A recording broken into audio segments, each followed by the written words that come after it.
दोस्तों, आज हम बात करेंगे इकिगाई बुक के बारे में, जो लंबे और खुशहाल जीवन का जापानी रहस्य है। इकिगाई, जिसका अर्थ है हमेशा व्यस्त रहने से मिलने वाला आनंद। 24.55% लोग 100 साल तक जीते हैं। इसमें यह बताया गया है कि जीवन के अंत तक सक्रिय रहने की प्रेरणा कहाँ से मिलती होगी, उनके आनंदित और लंबी उम्र वाले जीवन के पीछे क्या राज होगा। हमारा दिमाग नया सोचने की बजाय उसी चीज़ को दोहराना ज़्यादा पसंद करता है। अगर यह श्रृंखला तोड़नी हो तो दिमाग को नई नई जानकारी देना ज़रूरी होता है। जब हम पहली बार कोई काम करते हैं तो वह हमें कठिन लगता है, लेकिन वही काम हम अगर दोबारा करते हैं तो वह उतना कठिन नहीं लगता है।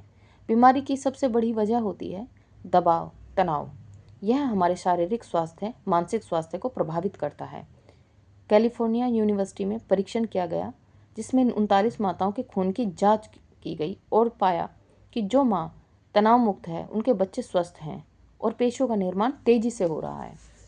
तनाव मुक्त होना है तो सजग रहना होगा, जो ध्यान से आ सकता है। ध्यान की मदद से हम विश्व से हमारी ओर आने वाली जानकारी को छानकर अपने मन में भेज सकते हैं, जो सिर्फ हमारे काम की हो और हमें आत्म शांति देती हो और हमारी नॉलेज को बढ़ाती हो। एक ही जगह बैठने से हाइपरटेंशन व बदहजमी, हृदय रोग, हड्डियों का कमज़ोर होना जैसी तकलीफ़ें शुरू हो जाती हैं। ज़्यादा से ज़्यादा पैदल चलें, लिफ्ट की जगह सीढ़ियों का प्रयोग करें, जंक फूड न खाएं, फल का सेवन करें, सही मात्रा में नींद लें। 7 से 9 घंटे की नींद हमारे लिए पर्याप्त है। सही नींद लेना बेहद ज़रूरी है, जिससे हमारी त्वचा पर निखार आता है। संतुलित भोजन करें। रोज़ आपके शरीर को सही मात्रा में सूर्य का प्रकाश मिलना आवश्यक है। शराब, तंबाकू, कैफीन का यूज़ न करें। इसमें बताया गया है कि हमें समस्या को देखने का सकारात्मक नज़रिया विकसित करना है, ताकि हम समस्या का सामना आसानी से कर सकें। आगे हम बात करते हैं अपने जीवन का उद्देश्य जानकर लंबी आयु तक जीने की कला।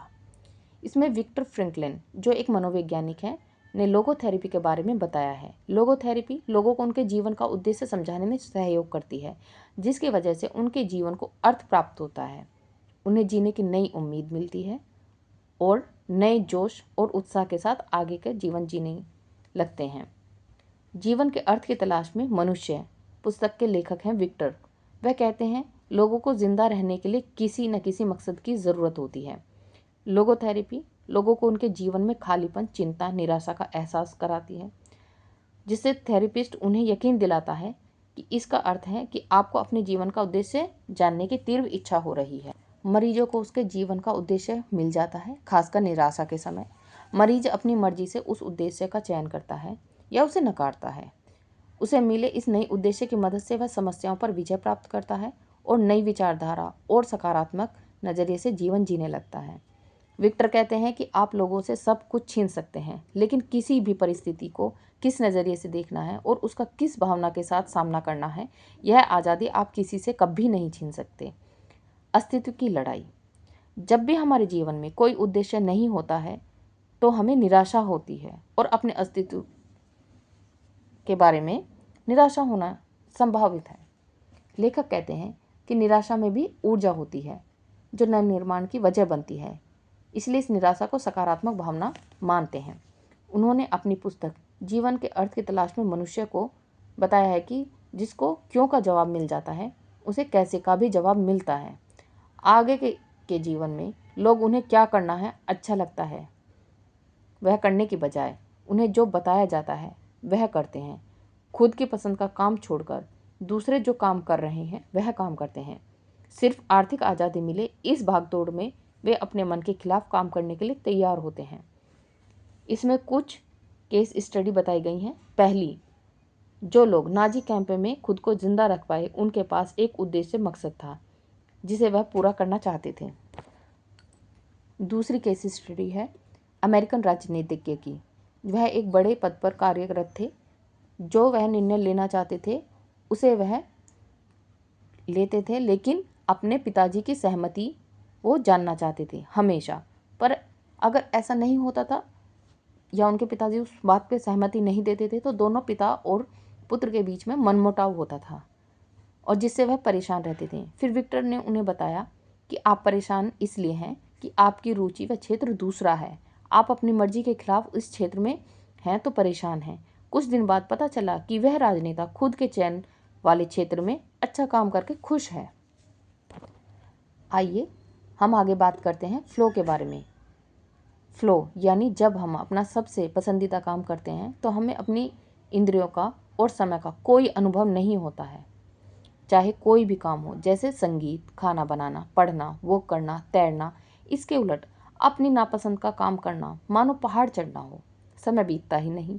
वह काम जिसे करते वक्त हम सबसे ज़्यादा आनंदित होते हैं और समय को भूलकर उस काम को करने में डूब जाते हैं, यही हमारी इकिगाई है। फ्लो की 7 अवस्थाएं बताई गई हैं। क्या करना है इसका पता होना आवश्यक है, कैसे करना है यह पता होना चाहिए, हम इस कार्य को कितने समय में कर सकते हैं और कितने नए तरीके से कर सकते हैं, इसकी जानकारी होना बेहद आवश्यक है। कहाँ जाना है यह पता होना चाहिए। चुनौतियाँ क्या हैं, किस कुशलता की ज़रूरत है, मन विचलित न होना। आगे हम इसके उपाय के बारे में बात करते हैं। उपाय: मुश्किल काम खोजें लेकिन ज़्यादा कठिन न हो। ऐसा कार्य खोजें जो हमारे आराम सीमा से थोड़ा बाहर हो। हमें अपनी रुचि के हिसाब से थोड़ा मुश्किल काम करना चाहिए। स्पष्ट और पक्का लक्ष्य तय करें। लक्ष्य हमें भटकाव की स्थिति में न हो। काम में पूरी तरह से अपना 100% दें। भविष्य की चिंता छोड़कर बस वर्तमान कार्य पर ध्यान केंद्रित करें। बस कार्य शुरू कर दें और छोटे छोटे कदम उठाएं। आज इस समय क्या करना है, रोज की समय सारणी बनाएं। एक ही लक्ष्य पर ध्यान केंद्रित करें। आधुनिक तकनीक की वजह से मन का विचलित होना एक बड़ी समस्या है। एक समय पर एक ही काम करें। SMS, जीमेल, बुक, फ़ोन यह सब एक साथ न करें। टेक्नोलॉजी को अपने नियंत्रण में रखिए, टेक्नोलॉजी के नियंत्रण में स्वयं न रहिए। लेखक कहते हैं और इसमें आगे कुछ नए कदम बताते हैं, जैसे कि सोने से पहले और सुबह उठने के बाद किसी भी तरह की कोई स्क्रीन न देखें। कोई भी महत्वपूर्ण काम करते वक्त अपना मोबाइल बंद रखें। हफ्ते में 1 दिन टेक्नोलॉजी का उपवास रखें। दिन में 1 या 2 बार ईमेल का जवाब दें। आप काम करते वक्त बीच में आराम का वक्त ज़रूर निकालें। अपने पसंदीदा काम से शुरू करें। मन भटके तो ध्यान या चलना या घूमना जिससे आपका मन केंद्रित हो कर सकते हैं। काम के हिसाब से उसे अलग अलग भागों में विभाजित करें। बिल भरना, फ़ोन करना, मेल करना, इन सभी के लिए एक समय निर्धारित करें और वह उसी समय पर करें।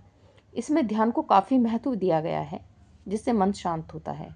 विचारों को देखना, भावनाओं को जानना और खुद को एक ही जगह पर केंद्रित करना। अगर हमें फ्लो में पहुंचना है तो ध्यान सबसे अच्छा तरीका बताया गया है। दीर्घायु लोगों का बहुमूल्य मार्गदर्शन जो उन्होंने हमारे लिए बताया है। खाना खाइए, नींद लीजिए और दीर्घायु बनिए। आपको आराम करने की कला सीखनी होगी।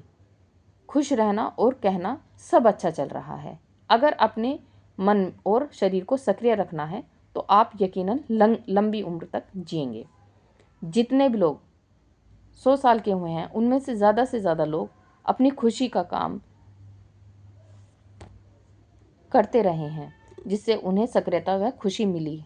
हमेशा सीखते रहें। भले ही आप बुजुर्ग हो जाएं और आपका शरीर थक जाए, भले ही आपके शरीर में तकलीफ हो रही हो और दर्द आपको दिन रात जगाता रहे, भले आपकी प्यारी पत्नी आपको छोड़कर चली गई हो और आपके सपने नष्ट हो गए हों और भले ही आपका आत्मविश्वास कम हो गया हो, तो भी सदा सीखते रहें, क्योंकि यही एकाग्रता है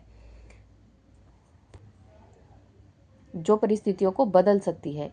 इसी की वजह से आपको फ़ायदा हो सकता है। सीखते वक्त मन कभी भी थकता नहीं और आपको कभी इसकी पश्चाताप नहीं होगा।